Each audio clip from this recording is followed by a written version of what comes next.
Exercise 4B, question number 6, D3, 7th edition.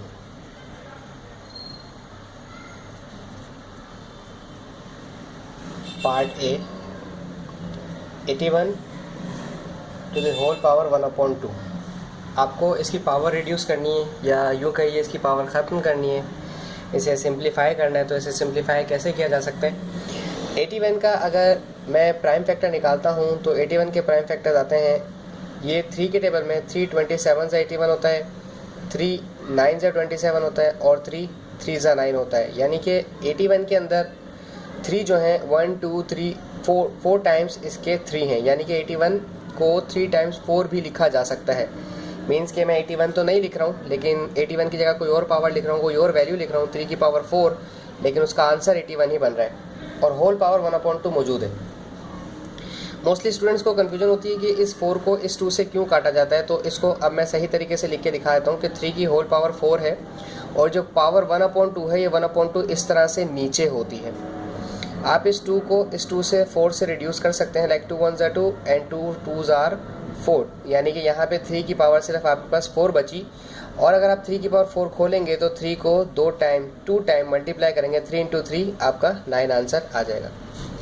Part B आपका है, इसमें पार्ट बी में पूछा जा रहा है -27 होल पावर 1/3।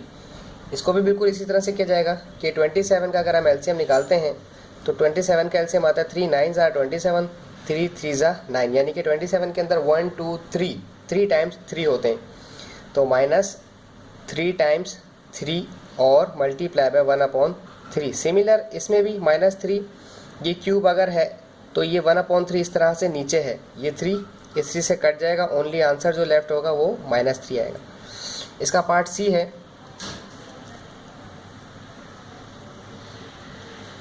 पार्ट सी है इसका 16 - 1/4। इसके करने के दो तरीके हैं। पहला तो आप इसको प्राइम फैक्टर निकाल लीजिए 16 के, जो कि 16 4 का स्क्वायर होता है, या 2 की पावर 4 होता है। 2 2s are 4, 4 2s are 8, 8 2s are 16। किस तरह से 16 को अगर मैं रिड्यूस करूं तो 2 8s are 16, 2 4s are 8, 2 2s are 4 और 2 1s are 2। तो 1 2 3 4 टाइम्स आपके पास 2 आ गया 16 के अंदर, और ये माइनस का 1/4 यहाँ पर है। इस 4 को इस 4 से कैंसिल कर दीजिए, 2 की पावर -1 आ गई। हम माइनस में पावर अगर कहा है कि पॉजिटिव पावर दीजिए तो आप उसको पॉजिटिव करने के लिए इसको इन्वर्स कर देंगे, यानी कि 2 को डिनोमिनेटर में ले जाएंगे। अब जब न्यूमिनेटर में आपके पास कुछ भी नहीं है तो आप इसको 1 लगा देंगे। अब आपकी 2 की पावर पॉजिटिव 1 हो गई, पॉजिटिव 1 लिखने की ज़रूरत नहीं होती। इसका पार्ट डी है, पार्ट डी है 4 होल 1.5। ये सवाल थोड़ा सा टेक्निकल है। इसमें आपको इस पावर की ये जो एक्सपोनेंट दिया हुआ है इसका पहले पॉइंट रिड्यूस कीजिए, पॉइंट ख़त्म कर दीजिए। 1.5 मैं बताता चलूँ, जब भी पॉइंट रिड्यूस होता है, पॉइंट हटाया जाता है तो नीचे 1 लिखा जाता है और पॉइंट के बाद जितने डिजिट्स होते हैं उतने 0 इंक्रीज़ कर दिए जाते हैं डिनोमिनेटर में। फॉर्चुनेटली हमारे पास पॉइंट के बाद एक ही 0 है, एक ही डिजिट है, तो मैं एक ही 0 बढ़ाऊँगा। It will be 15/10। अब इसे रिड्यूस भी किया जा सकता है, 5 3s are 15 और 5 2s are 10। तो आपके पास पावर क्या आ गई 4 होल 3/2।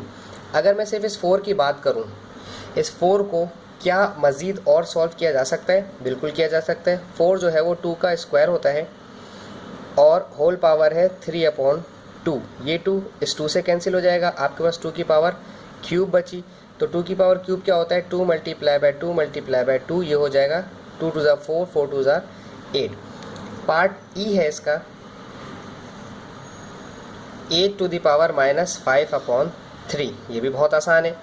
अगर 8 है तो इसको 8 को क्यूब लिखा जाता है 2 का, यानी कि 2 को 3 टाइम्स अगर मल्टीप्लाई करेंगे 2 2s are 4, 2s are 8, तो 2 3 टाइम्स आ जाएगा -5/3।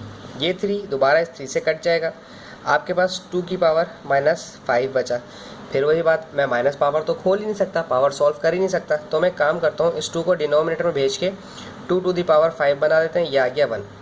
2 की पावर 5 का मतलब होता है 1, 2 जो है 5 टाइम्स मल्टीप्लाई होगा, 2 × 2 × 2 × 2 मल्टीप्लाई बाय 2 मल्टीप्लाई बाय 2, तो 1 upon 2 to the 4, 4 to the 8, 8 to the 16, 16 to the 32, 1 upon 32 इसका आंसर आ गया हमारे पास।